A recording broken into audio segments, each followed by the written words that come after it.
you want your best physical and mental strength every single day, mastering the deadlift is going to give our bodies and our mind awesome strength and resilience. It's a fundamental pattern and need to be able to pick something up safely and strongly off the ground. Now, I got introduced to deadlifting at 19 after I blew out my lower back playing sports. I wasn't able to run, I was hurting, I was losing feeling and sensation in my right leg.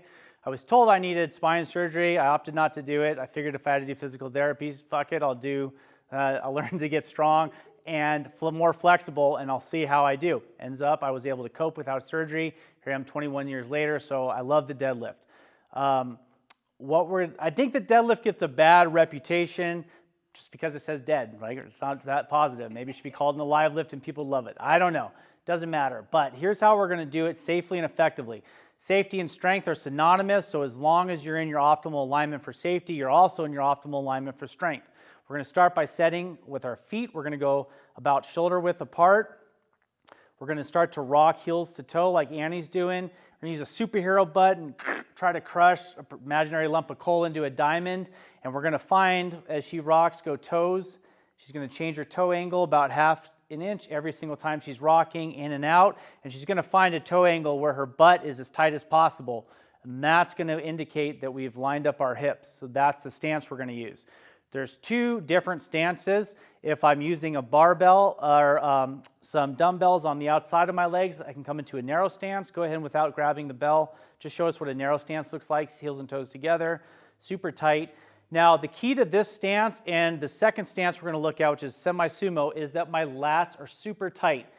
Juicy armpits, just really crush like you're trying to make some lemonade. Sounds weird, nobody would do it, but I don't know. Makes sense in my brain anyways. So we're tight, my lats are tight. Now I'm going to take my legs narrow enough to come down to my imaginary weight. You don't need to grab the kettlebell yet. Boom. Her lats are tight. Her arms are just outside of her knees. Go ahead and drive up. That's going to be her best alignment for a narrow stance.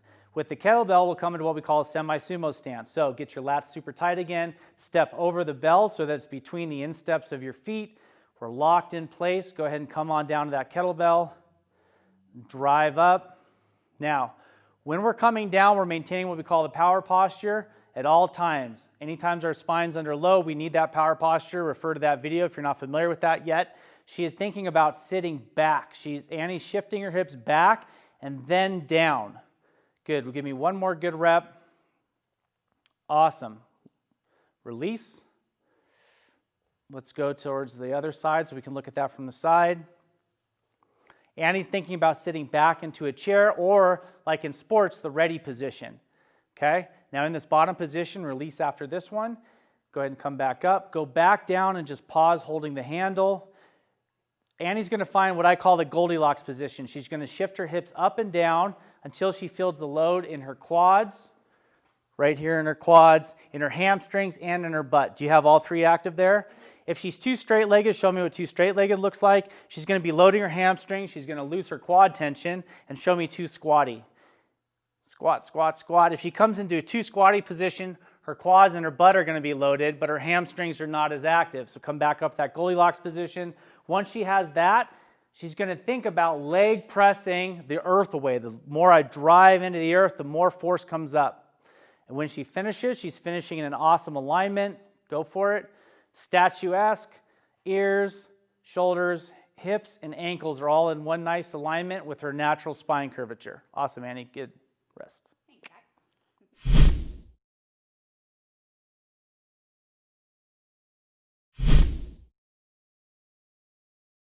Okay, let's look at what the deadlift looks like using a pair of dumbbells. Go ahead, Annie. Come on down. Annie's going to, now on this one, she's going to have to keep a narrower stance. And she's going to do that heel-toe rock, find her optimal foot alignment. And as she comes down, arms will be outside the legs at an angle that's going to feel comfortable going down. Sitting back and down, boom, right about there. She's maintaining her power posture. She's not letting her butt wink at the end. Driving through the ground, finishing nice and tall. Excellent.